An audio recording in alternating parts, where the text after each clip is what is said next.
Hello and welcome to the Student StarCraft AI Tournament broadcast. This is Nightcat. I will be your host for this week. I want to give a quick shout out and thank you to Chobo's Wagons for stepping in and putting a cast together there kind of last minute for the New Year's Eve, New Year's Day broadcast. Thank you very much. The holiday season is now past us. I hope everybody had a great holiday season. Regardless of, whatever holiday you celebrate, I hope it went really good. Hope you had a good New Year. I hope this year is going good for you as well. I wanted to start this cast off with a look at the cross table. We'll also end this cast with another look at the cross table when it's a bit closer to broadcast day. Just a little behind the scenes kind of look. I tend to record these through the week, so this is a bit far out from the actual cast date. Things are definitely going to change. Well, maybe not necessarily like placements per se, but like the win-losses excuse me, and the number of games that have been played are definitely going to change by the time of this cast broadcast. So at the end we'll have another quick look at this and just see how things maybe have changed and how the tournament is going. But as I believe Chobo mentioned, the round robin phase of the Student StarCraft AI tournament has begun. Began I think like a couple of weeks ago. I forget the exact date. I probably should have looked that up and I had that piece of information prepared, but anyway, so the round robin is underway, and we have from Lines Prower, and apologies if I mispronounced your name, might have got the second half of that wrong, but we have a nice little cross table here. It's got cute little I guess you would call them emojis or emotes or whatever that have some different meanings. I don't remember what all of the meanings actually are. They are explained somewhere though. I've seen them explained somewhere, but I'm not exactly sure where. But it looks like I don't know what the difference between a potato and an explosion is, because they're both O and 2. It seems like there's a thing for 1 on 1. Y is 2O, a hammer sometimes 2O. Meat, it looks like the meat one is just used for monster, which maybe makes sense. Anyway. This is showing the scores of the round robin so far. So in the round robin phase, every AI has to play every other AI twice. So you get 2 matches against each AI. And we can, in the top 16 from the round robin, get moved on to the elimination phase. Now, who can win the round robin? The top student created AI will win the round robin and be considered the winner from that.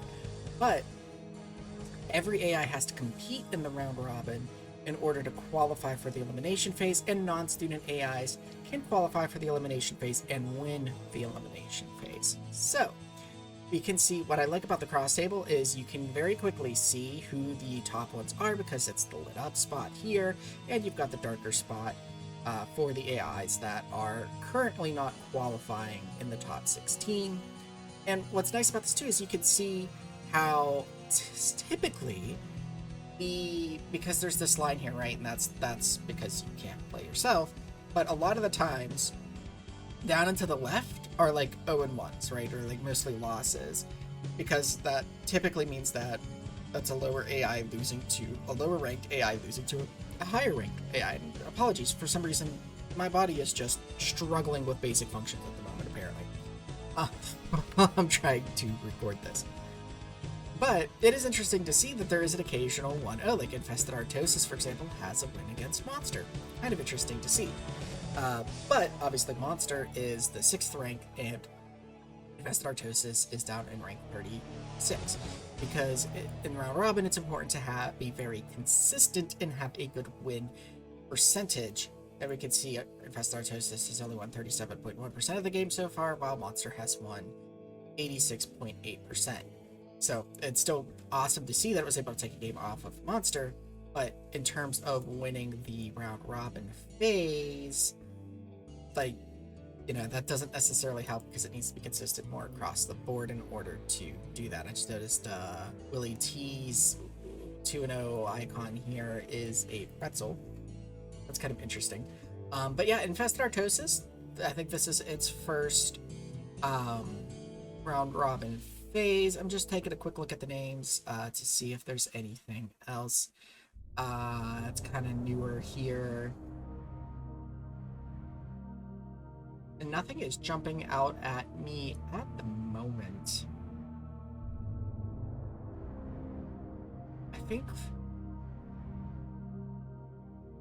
I'm probably just gonna look dumb here because there's probably are some newer ones to the round robin scene. Like, I know DTD bot is here, but DTD bot doesn't start or do anything in game, so that one actually was meant to be disabled before I think the round robin, but just got missed. Zerghel, I guess, is new. That's one of my new AIs, which was just a project to see what could be done purely using BW API with no libraries and like 8 hours of work in C++, inspired by Marine Hell, which was what could be done in Java with no libraries or anything, except Marine Hell was a 5-hour project, and so Zerghel was an 8-hour project, which was pretty fun to do.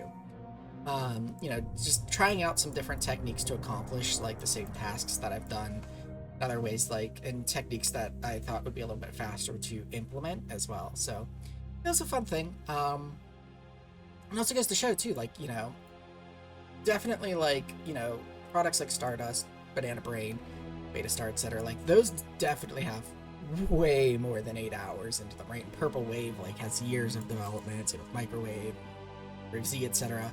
But you can get something off the ground and get a basis started that can win some games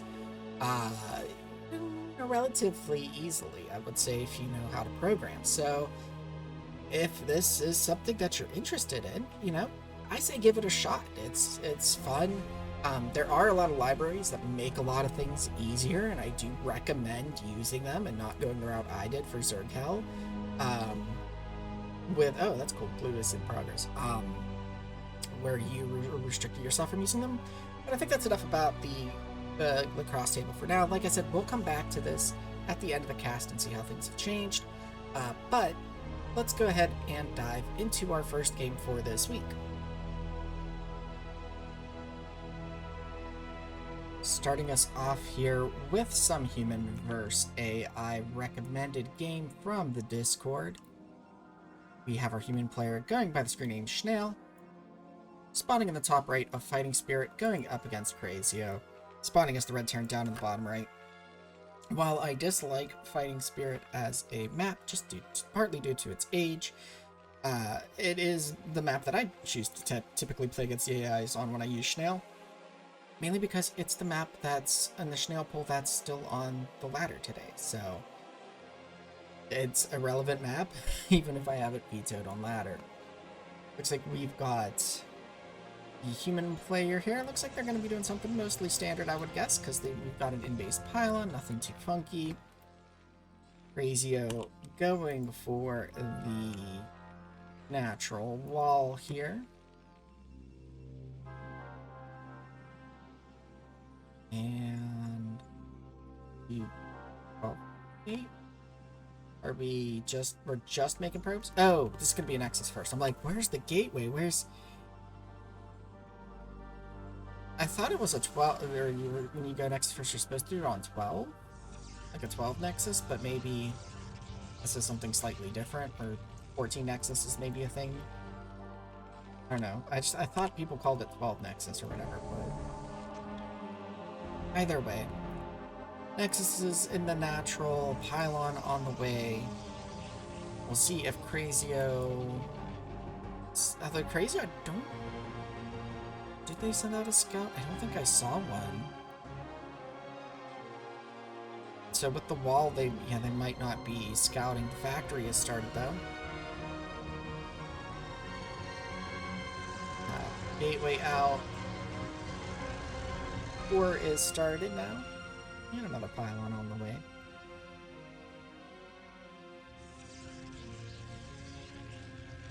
Hopefully audio levels are alright. I'll check after this game. But yeah, I had to play around with the audio levels a little bit. I think this will be reasonable. But we'll see. If it's not, I'll try to adjust for the next one. Okay, so we got more gateways coming down, so we're going up to 3 gateways here for our Schnail player. Engineering Bay is out, just in case there would be any Dark Templar or anything coming at Crazio. Pretty good time for that.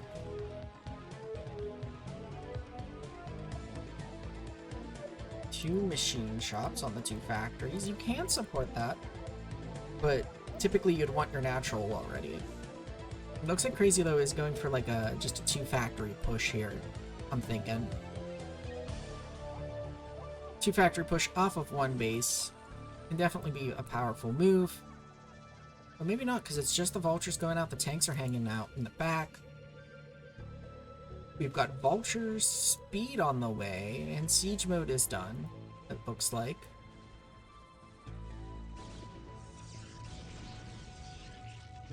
And I think that was the engineering bay getting picked off there, so that will need to be replaced.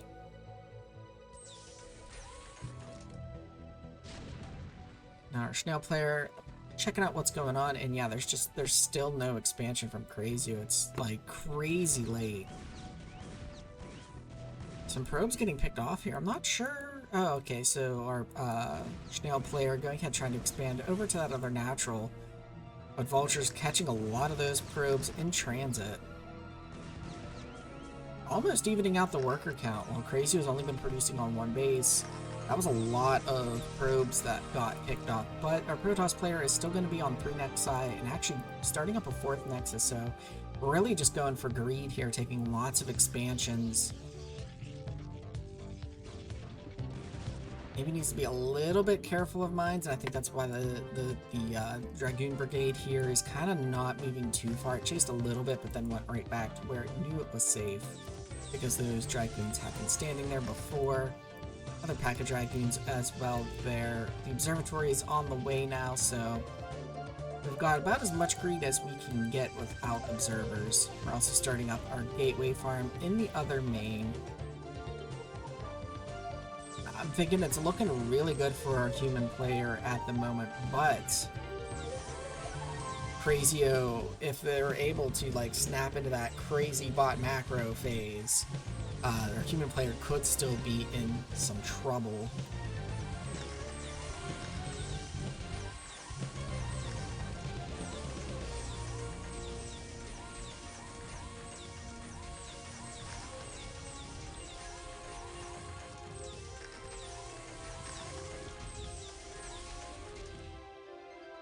I think we've got our Templar Archives coming down for our snail player. Observer coming out as well.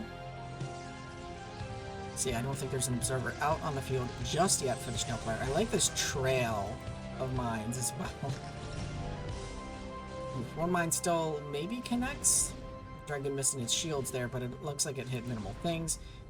Our snail player now clearing out the mines to Crazier using the observer. But Crazier knows these Dragoons are coming, and I think has plenty of defense to be able to keep the Dragoons out at this phase. Pretty good army supplies though, like for but our snail player has pretty much just been greeting. We actually have a couple of gateways that look to be not rallied.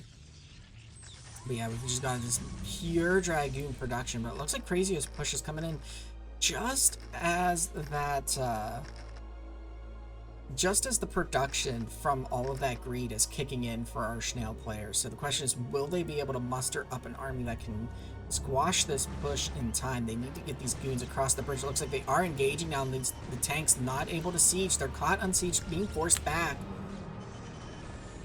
2 engineering bays, they both get taken out. Trying to float those engineering bays for that additional vision. Yeah, Crazy are recognizing, okay, I gotta pull back, falling all the way back here to the natural. Crazy has taken a third behind this push attempt, though. It is pretty exposed. This ramp could be accessed pretty easily by our Protoss player, but actually now Crazio, you know, Protoss fell back a little bit, and it's giving Crazio some breathing room pushing forward here. Sieging up its tanks. Defense matrix goes down, but that tank, that was a lot of Dragoon shots. There's just so many Dragons, like pure Dragoon army actually. Oh, there's like 4 Zealots in the mix now, but 38 Dragoons out there for our snail player.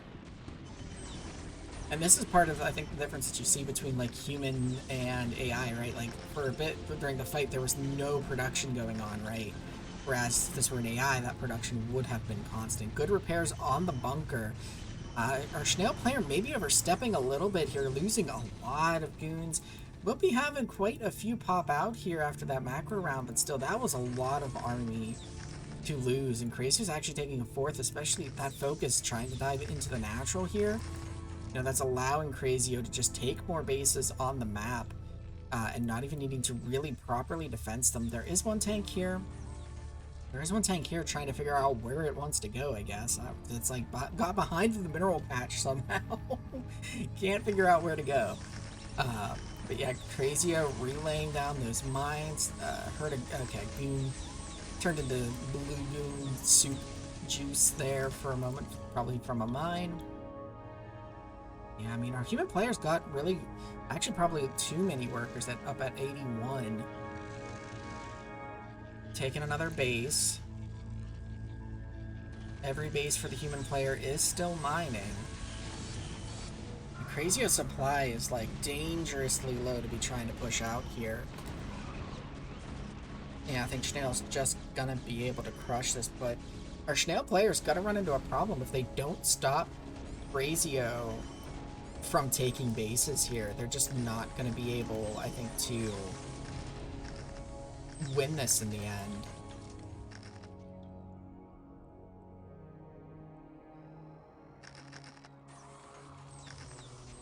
Because they're just gonna, like, you know, basically Crazy is going to out economy them, I think, in the end. But oh wait, sorry, I thought I saw the little red dot in the mini map down at the bottom left, but it looked brown for a second. I thought the Snail player was expanding to that main while Crazio had the natural. Yeah, decent factory count. It's funny the amount of machine shops that Crazio throws down. Because typically with human players, you'll see that the machine shop factories will dedicate to tank production pretty much solely. And then you have your non-shopped factories that will produce your vultures and your Goliaths. And here we have another push getting crushed just by the superior numbers of the Snail player here. Good production tab for our Snail player, but still not able to crack quite the Terran stronghold here. Actually, Vulture's kind of cutting off reinforcements, isolating a Dragoon here, luring it out, but the Vultures just really weren't getting shots off on it. Crazio marching across the map here. The supplies looking a little bit better for Crazio. What are the upgrades at, I wonder? So we are at 3-3 for the Terran mech, and we're currently just at 2-3. Well, 2-1-3. We're getting our 3-2 now, 3 weapons and 2 shields for our Protoss pieces. Protoss's natural third, as I like to call it here on Fighting Spirit, getting taken by Crazio, and I like this, expanding toward your opponent, expanding with your push. Now bottom left main still left untapped. Meanwhile, 9 o'clock is taken by our Snail players, so I think our Snail players pretty much taken all of the bases that they're going to be able to take. Ooh, that Arbiter gets taken out by the turret.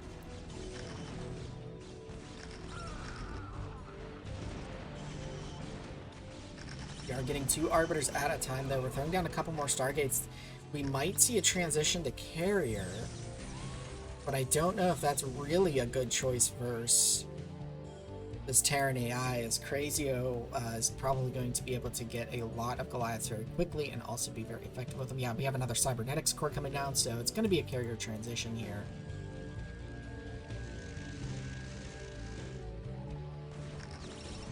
But will it even be in time? Because Crazio here getting up on this bridge again.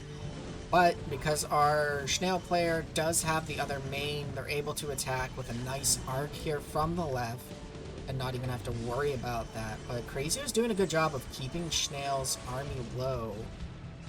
Snail is trying to produce the goons that are needed and the arbiters that are needed just to stay alive and reach this carrier transition. However, you know, if you're spending all of your gas just trying to stay alive, then you don't have the gas to transition. So this constant pressure from Crazio is doing a good job on forcing our human player here to spend their gas and not just bank it up for that for Stargate carrier production. There are 2 arbiters that are out and just kind of sitting at the gates there. Now Crazy is actually threatening this natural here. This top right main's unit production is going to be cut off from joining any fights. The fleet beacon almost done. I think it's, yeah, okay, I was going to say, I think it's one of these buildings over here on the left. The arbiters are out. Actually, the arbiters are abandoning all those goons there in that top right base.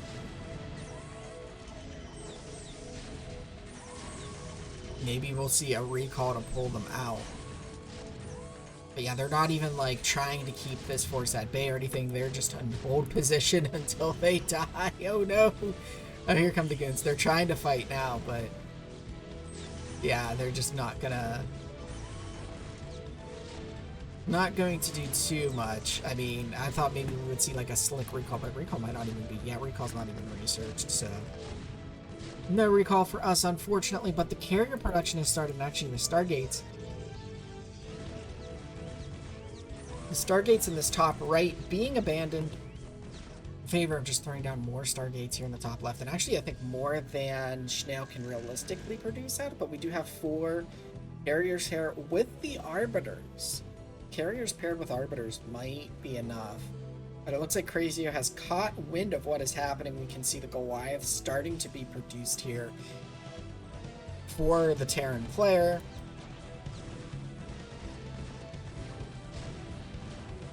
But the first phase here is going to be a little bit limited because Crazio is at 200. Looks like there was a little poke here into the bottom left by at least 1 goon. Gets cleaned up pretty quickly. Crazio at the supply cap. Schnell kind of stuck at 150, 200. Does have 2 mining bases, so we'll be able to produce a fair amount of interceptors. But that's the thing, like the carriers pop out, then you gotta wait for the interceptors. We'll see if these carriers are able to turn the tide, but the map is looking pretty decisively red at this point. And I'm thinking Crazio has a very strong presence here. Is now banking up due to being at the supply cap. And so when it starts to trade units, we'll be able to very quickly just start producing those Goliaths to take out the carriers. We've got a decent number of carriers though. There are 12. 61 interceptors so far. So this fleet is going to be a force to reckon with. The final buildings of the original main of our Protoss hero here get taken out. Crazio actually kind of returning home with some of its army, but also now starting to press into this top left. It's going to force the issue. Taking the middle base even. I like that.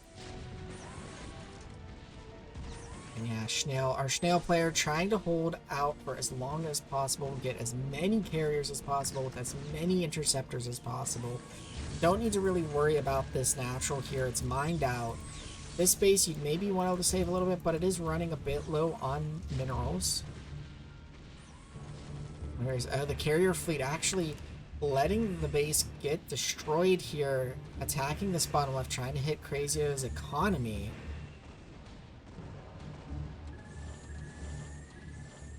Counter attack, doing a lot of damage, but Crazio seems to be different. Actually, that might be a tactic, but enough infrastructure here is getting wiped out. Like, the thing is, like, Schnell can't let all of their buildings get eliminated, or that's going to be the game, right? You could kind of try to enter a base race situation, because Crazio is only going to have so many Goliaths while at the supply cap.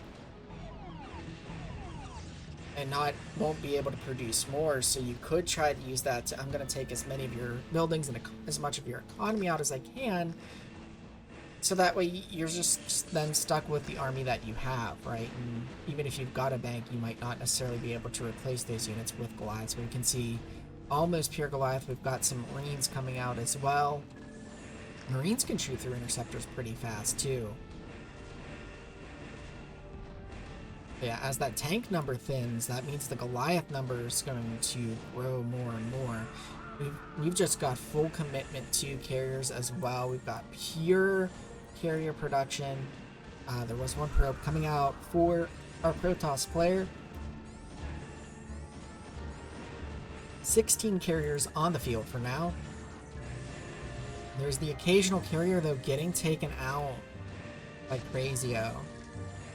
Some Goon production being mixed in now to try and help deal with the Goliaths. Yeah, Crazio able to just target those weak carriers quickly, which is something that a human player would be trying to do, but maybe not able to do it as effectively as an AI. This middle base going to be taken out. Bottom left not being retaken by Crazio. Actually, Crazio very low on minerals now. Snail might be able to pull this off. Here we've got a bit of a Goon army here engaging with these tanks. Zealot coming out, going to be able to force back. Yeah, I think our Snail player might actually win this. I think it's in part since Crazio did not retake this bottom left, doesn't have that income, just has the 3 o'clock and had the middle, which the middle gets taken out. And so yeah, I don't think there's much more that Crazio can do here. Nicely played here by our Snail player, getting that, just waiting as long as possible, kind of like you do with Crazy Zerg, for that carrier mass to just hit that critical mass and be able to just take out the Crazio army. Also being supply capped. Crazio, I think, caught wind of the carrier transition with a scan, because we saw those Goliaths start to get produced, but when it hit 200, it just could not throw down any more Goliaths until it started to lose some army. So nicely played there by our Snail player. And at this point, I think it's just a matter of some cleanup. Although the top left base is getting cleared by this small army, Snail could kill that, but Snail player going ahead and clearing out any production facilities, all the factories it can find, the main command center. I think our Snail player, though, is going to need to kill those army units for Crazio to consider it a GG situation.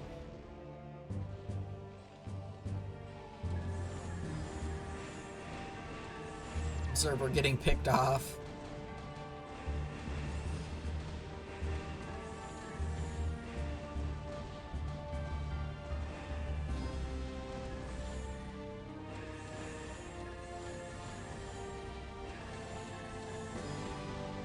So yeah, this is gonna be, I think in the end, a good game. I mean, this top left gets cleared. 12 o'clock is actually, if our Snail player's not careful, their last buildings could get eliminated here. At some point, they need to go deal with this army. There's an okay amount of Goliaths here, but I don't think it's enough to take out this number of carriers.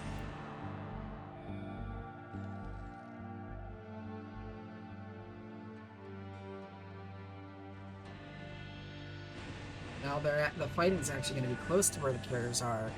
It's kind of nicely timed. The carriers can just quickly pivot over here.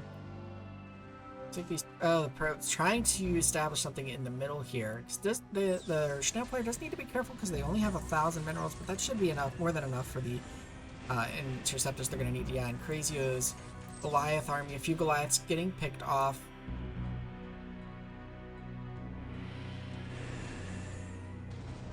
And this is what the fight's going to come down to. And yeah, there just were not enough Goliaths there. So I really think that once these army units get killed off, Crazio's probably going to go ahead and GG. But very nicely done. Quite the fun game to watch. Oh, there's still a tank left. That is just going to chill there. And there's a scan somewhere. Nexus being built here. The probes trying to fight off the long distance mining SCV is kind of funny to see. Unfortunately, yeah, that Comsat won't connect to the Nexus. It would be kind of funny if it could. Yeah, that tank not engaging. Okay, it looks like Crazio, I think, went ahead and called the game here. So, very nicely done. Yeah, because there's, like, no income for Crazio and just the one tank, so very, very fun game.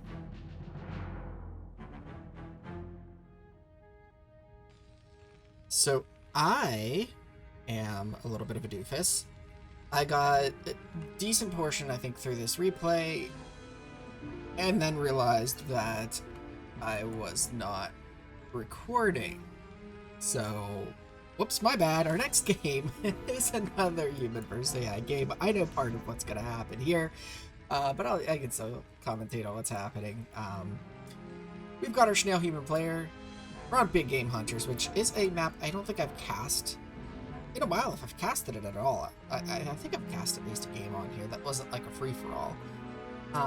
We've got our snail player with the orange Terran pieces up at the top left, and at the top right, in the red Terran pieces, we've got our anonymous AI, so this was a ladder match. I strongly suspect this is Crazio, given that I think Crazio is the only one, or one of the only AIs with BGH turned on, since AIs can veto maps. Since AIs, they kind of have to be built, like some maps just require special considerations, and so you know, they may not really handle having two gases in their game, for example. Things like that. They may just not perform strongly on it, so the author may not want that AI to play on it. Fastest is another map where it's very, very special. Definitely requires considerations from AI authors. And just talking about spawn positions here real quick. So we've got top left for our snail player, we've got top right for our AI. This gives it, with this bunker placement here at this choke, our snail player is going to get essentially 3 bases for minimal effort, and then with like 1 defensive point, at least from ground attacks, ignoring dropship play. And then Crazio's opted to throw the bunker here, which is just going to give this natural base here to the AI with 1 defensive point. Well, kind of 2 because there's this, but realistically 1 defensive point. Crazio could expand to more of the map, I think a little easier, unless the human player is able to push forward here. But if Crazio is able to essentially control this choke, or just this space that I've got boxed here, then it's going to be like Crazio could essentially take over the whole map relatively easily. Again, barring dropship, right? And both players are taking their second base. The human player here, Snail, has opted to take the other main, which makes sense. You can get that, and there's the tanks. So that's I think one of the sides that this is Crazio. There'll be some other sides coming up, but yeah. So, you know, I think that's smart to do. Instead of taking the natural, go ahead and take this other main, because it affords you 2 more gases faster as opposed to just 1 gas. Also, a lot more building space. You can put some macro here, you can put some macro here, or you could do deposing 1 and macro the other, however you want to do it. I think that is a smart move. Worker counts looking about similar right now. Supply counts, the AI is a little bit ahead. A little bit of a mineral pile up for our human player, though. Yeah, so our AI is kind of building up gas, but we've got just 2 factories. We've just finished up factories 3 and 4 for our human player, going up to a 5th factory here.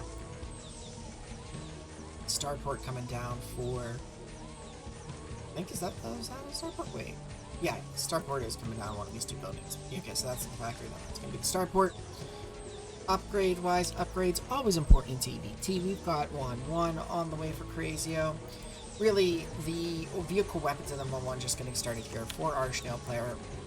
Vehicle weapons is probably the super important engineering page, going all the way for a scout. Typically you would do a barracks for that, but that's just kind of funny to see. Looks like a ComSat was started and then canceled. That's kind of interesting. I didn't notice that when I was watching this back the first time. But yeah, the vehicle weapons upgrade is one of the more important upgrades in TBT, because at +2 vehicle weapons, a sieged tank will 2-shot an opposing sieged tank. So, you know, it just takes 2 shots instead of 3. That can be a big difference if you're taking just 2 shots to kill a tank versus your opponent taking 3. And even when it's equal and it's taking 2 for both players, it's still really advantageous to be getting that kill in 1 less shot. Looks like our Snail player stopped around 50. Ooh, and this is something that looks like so Snail player's getting ready to do this. These spawn positions also kind of make this base hard to mine, so here comes the siege across the river. And that's going to force Crazio to sort of back off with these workers here. They're kind of stumbling on each other because the AI is just kind of like, hey, retreat to this point here, with a bunch of these units all in the same spot. But yeah, so now the natural base has essentially been denied from mining for Crazio, but this is big game hunters, so there are plenty of minerals to gather here still in the main. Looks like Crazio trying to siege some tanks to deal with this a little bit.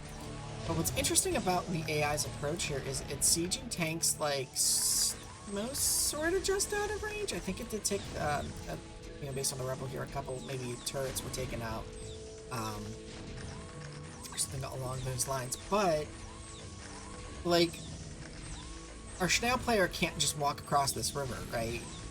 So tanks like just out of range really isn't doing all that much, but getting into range could be dangerous because then you're just gonna take tank shots. So like, I kind of understand it. Yeah, we've got a bunch of mines planted for vision. Pretty much every base now watchable, except there's no mine currently in that left main.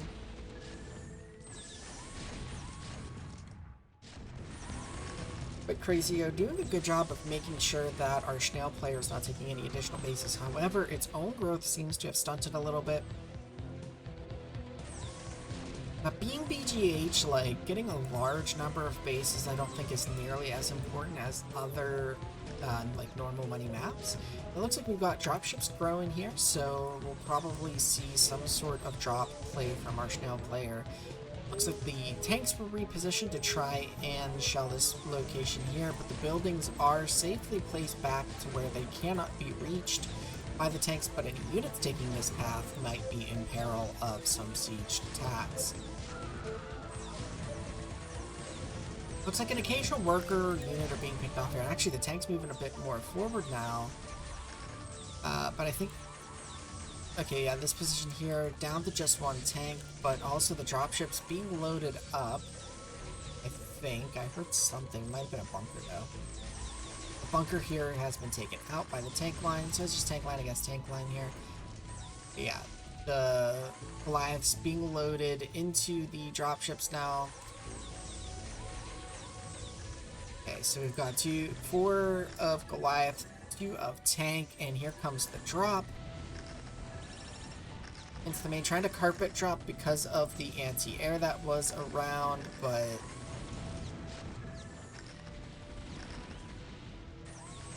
yeah, Crazio gonna handle this pretty well. Nice nice retreat of the workers from the main to the natural. There's still 1 tank shelling, gonna take out this Comsat. Oh, is it gonna burn down? It's gonna burn down. It does burn down. Okay. Wasn't sure if Crazio's gonna get to repair it. Looks like attempting to shell this again, but there are tanks ready and in position. As somehow a tank has got on this other side of the minerals. I'm not sure how that happened. Oh, probably just like that, where they said they almost saved it. Pull them back, pull them back. Or siege them there, actually. I mean, sieging them there and keeping them there would secure this mineral line pretty well. I did not notice that when I was first watching this, so that's pretty funny that that is happening. Yeah, we've got a really strong presence here. Good tank presence here, but now this is... Shelling this natural has pretty much all but been abandoned by our Snail player for right now. And if we look at the supplies, there's a large supply difference between our Snail player and Crazio. But we've got another drop potentially incoming here. Some of the drop ships being left behind. Looks like we're going for the supply depot center here. There are some tanks, 1 tank connected, but it only really hurt 1 Goliath. So now these tanks are going to go ahead and siege here and deal the damage that they can. One tank and one worker are kind of stuck off in this little no man's land here. Some depots getting destroyed. The top supply dropping a bit for Crazio, but there's still a large just active supply. And the drop is pretty cleaned up. This engineering bay, I'm gonna go down. This other engineering bay, that one's Crazio's, burning down. Might destroy it, or might like go boom in the air. Right, and this is about the part where I noticed that I was not recording last time, so this is going to be new to me going forward.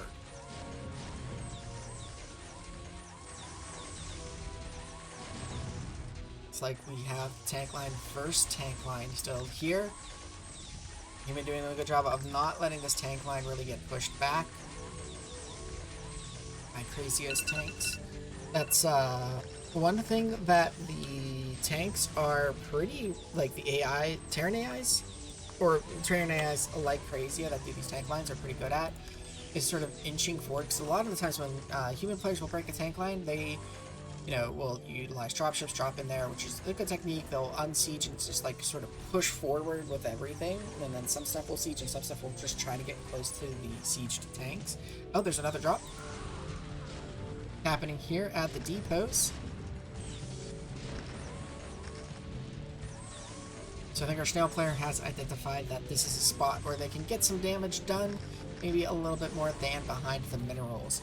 But yeah, like I was saying, you know, they're really good at like doing those incremental sieges and getting some shots off and destroying a few tanks, even if they lose a few of their own, and then like just inching forward, which human players are not necessarily that good on. Looks like we've got some tanks being dropped off here at the second main for our snail player, perhaps going to siege this natural again.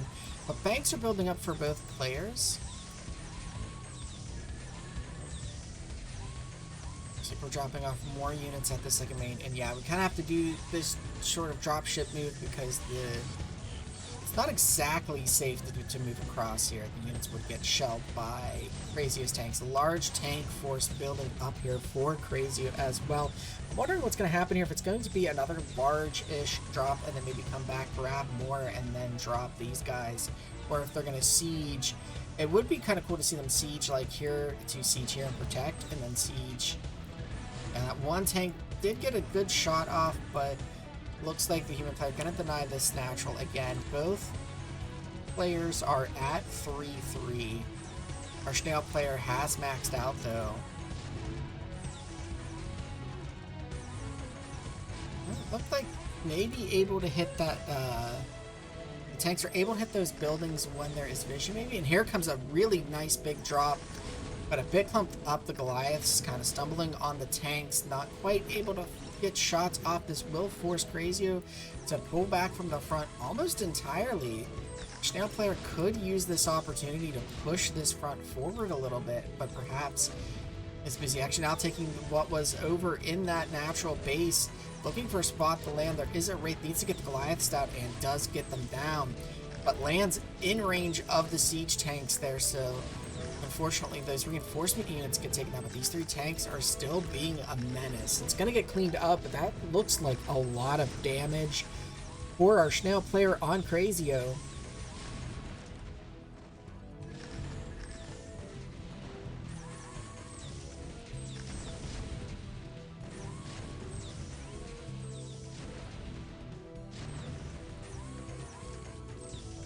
Yeah, it looks like Crazio has gone and taken another base, so Crazio is expanding a bit, which is good to see. Players are on equal bases, not equal gases, but equal bases.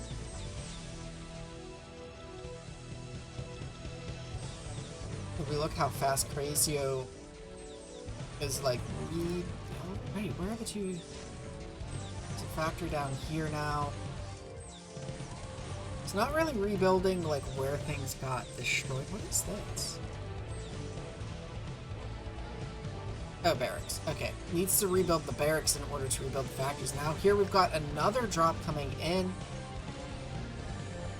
There's a lot of turrets but they're like a bit too far back, right? This edge. And that's one of the things with BGH too, right? Like, you can't really build turrets right on the edge because then they'll just get shelled by tanks here, and then the dropships can just come over. These wraiths will clean up the tanks here nicely, but yeah, I think Snail just needs to keep pounding with these dropships, and Razio will eventually fold to that. And our Snail player has moved the tank line forward now, opening up more of the map to our Snail player. Does need to be a bit careful because of the mines. Razio has some units positioned down here in the middle, so it's not quite a free grab. There are no Goliaths, though, to protect these tanks at the front. So this tank line might get pushed back unless some Goliaths can be pulled in. But I think our Snail player is just a little bit busy trying to get these dropships ready. It's a lot of dropships there. Looks like 9. Yeah, I'm just going to go ahead and hit the main here, but there's so many turrets. I don't think all of the dropships got to unload, but there's still a lot of tanks, a lot of Goliaths here. And this main is just being torn apart. Razio's still with the superior supply, but the dropship play here from our human player is dealing a lot of damage. Main command center is now gone.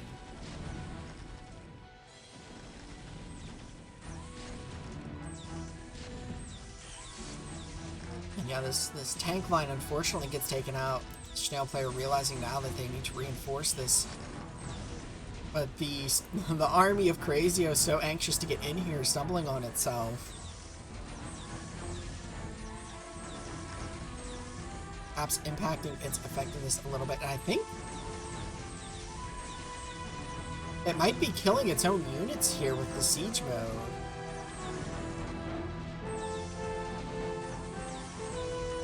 Because I see units are exploding. Huh.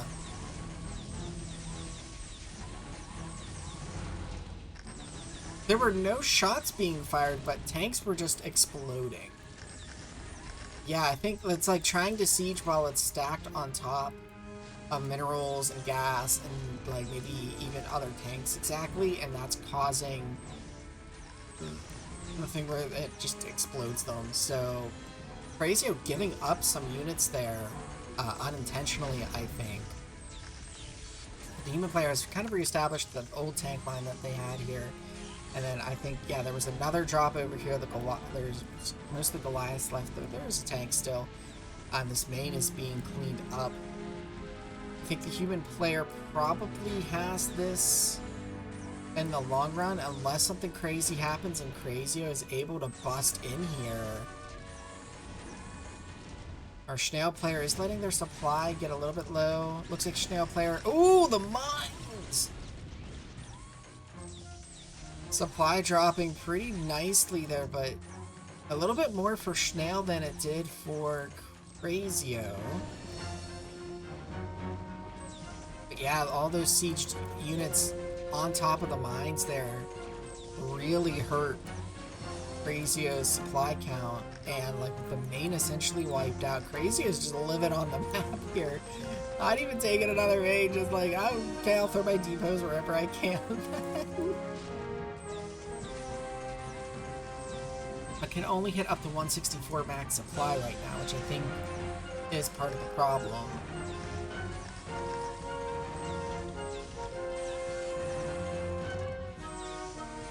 Looks like we had been considering maybe another drop there, loading up a little bit more into the dropships. And now we're going to go ahead and drop on here. Will the mines... Oh, the mines clearing a decent amount of Crazio's units.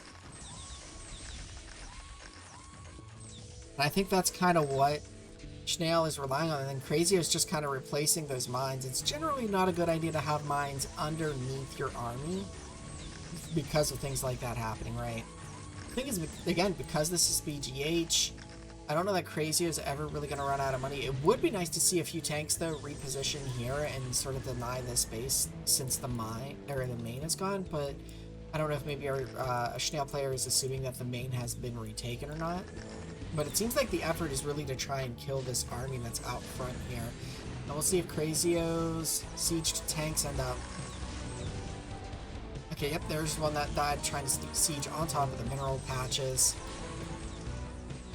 Let's see where the dropships are going to go here.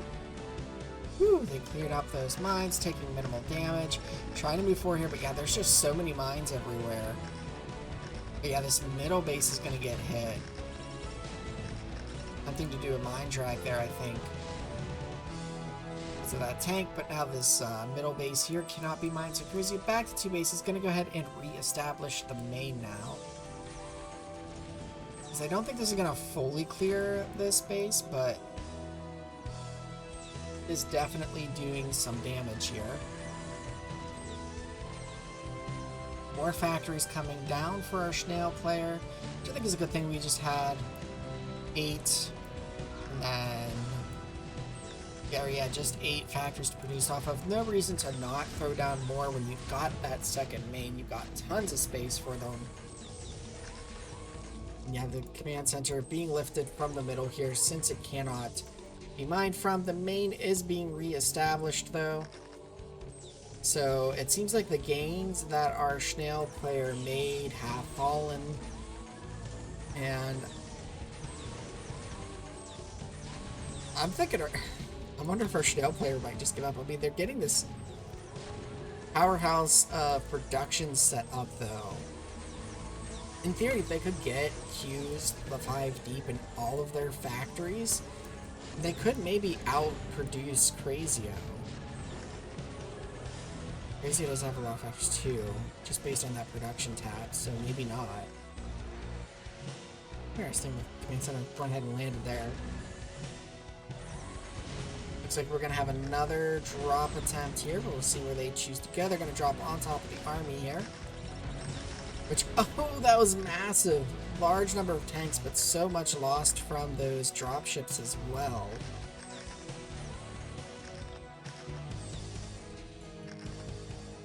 And the Crazio macro is just going to go ahead and replace that defense matrix going down on tank. Yeah, see now with production right there as well, we can go ahead and just produce so many units. The Terran mech does take so long, and it looks like after another drop, our human player is just going to go ahead and tap out. And I think that's just a war of attrition, right? Like, the game has gone on for, according to OpenBW, that was a 45-minute game. And it's just like, you just feel like you're not making progress, like you're at this kind of stalemate. I can see the human player tapping out and giving a GG. So nicely fought by Crazy. There's some good techniques there being employed by our human players. Interesting to see, just to point out again, those tanks that were being exploded by trying to siege on top of minerals. So we've had 2 very long games so far this cast. I think we can squeeze in one more game, and this one is described as being a quickie. So go ahead and squeeze this in, and then we'll take another look at the cross table. And just chat about how the AIs are doing. And again, that follow-up look at the cross table is going to be closer to the, or like recorded actually, like closer to the day of the cast going live. So it'll be more accurate to how it looks now while you're listening to it, as opposed to now while I'm recording this. It'll be interesting to see too the differences between when I was looking at it earlier versus now. But anyway, the game at hand, because it is supposed to be a quick one. We've got Crazio spawning in the white Terran pieces bottom left. We've got our Snail player spawning in the teal Protoss down the bottom right. No Zergs today. That is if you just squeak past that probe. And I think that probe might have been trying to position to sort of block the scouting there. We've got our wall set up at the top of the ramp. We've got our cybernetics core coming down. Wall lift to let the SCV back in. A 3rd Marine being produced. Dragoons are starting. Is this going to be like a... Oh, this is going to be a bio play. Okay, because we've got a 2nd barracks coming down behind the wall here. We just got to be careful to not let that... Okay, the probe does not get in, so that's good. But The probe doesn't stick around. It just sees the wall. And oh no. I think this is going to catch our Schnell player off guard here. But lift the barracks. There you go. The barracks wasn't lifted because the Marine was still being produced, but we've got a fair number of Marines. The spread out is interesting. I wonder if that's intentional. And yeah, now there's just Marines coming into the face of our Schnell player who only has one gate. Dragons, I think I see why this game is a quickie. Trying to use the high ground to their advantage here, but units just running up the ramp to get that equal ground fight. And yeah, this is why it's important to kind of keep the probe there and try and confirm what the Terran is doing, because, you know, if the probe just peeked in every now and then and saw that barracks was still producing, you could have suspected, okay, it's probably going to be some sort of bio push or maybe a fake double or something. Like, I need to be more prepared with units. And yeah, Crazio is going to get the win, even gets the destroy on the Nexus here instead of a cancel. So nice little cheeky play there by Crazio. And again, this was just a practice game and not a ladder game on Schnell. So very fun to see. And like I said, up next, we're going to go ahead and take another look at that cross table. So with that last match here, recording this on Saturday, the day before this cast will go live, so this cross table is going to change even between now and then. The only way to look at this as it is when this is broadcasted would be to go live at that time. So we have to deal with what we have to deal with here. But wanted to take a look at it. It looks like the top 16 mostly solidifying here. I think there's one, it might be, Legacy, because it's random. Because yeah, in the elimination phase, you can't go random in it. You'd have to choose a race. So Legacy might not actually be eligible for the top 16 unless, I guess, if that author's around and can choose a race if it were to make it. But it looks like we've got Stardust on top, less than 2% separating Stardust and Crazio, which Crazio this year has entered with its Terran instead of its Protoss, so really excited to see that.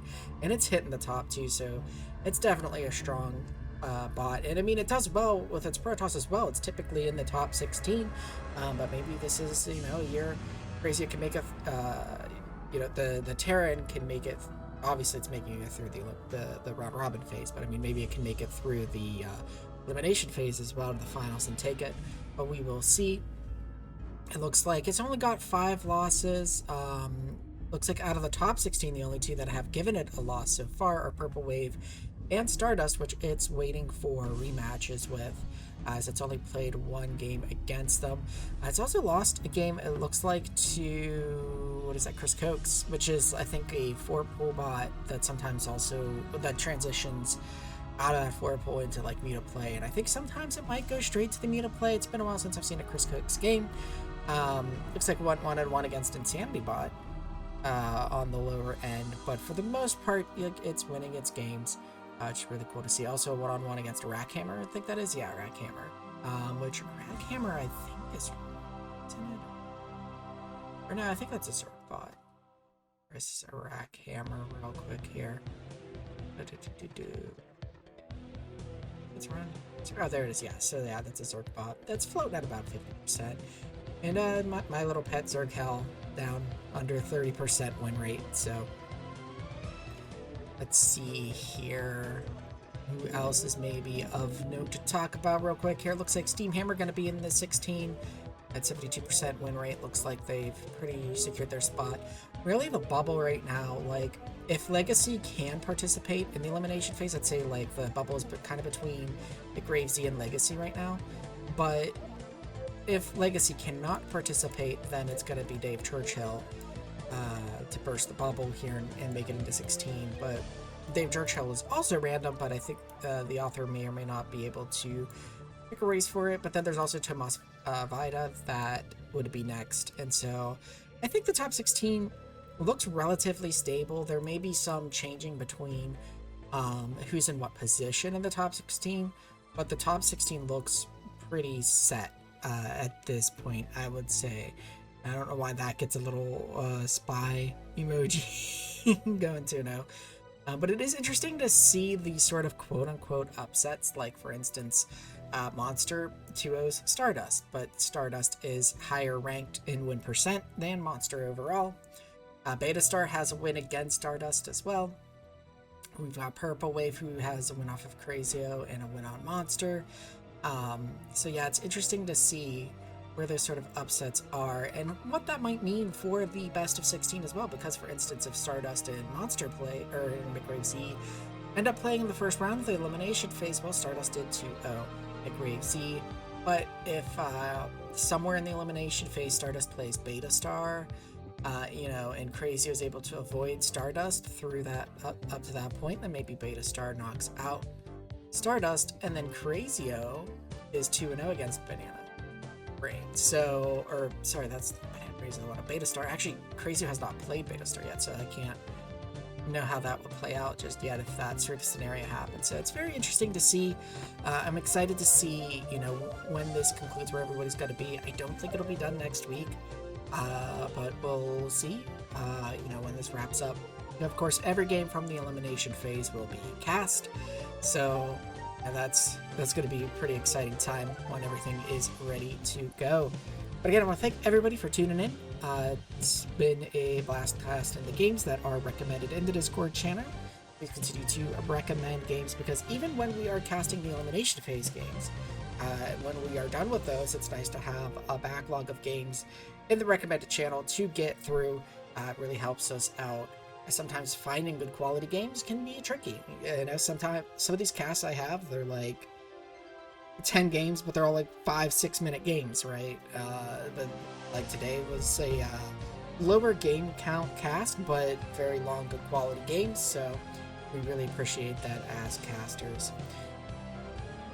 Until next time, everybody, we'll see you then. Take care.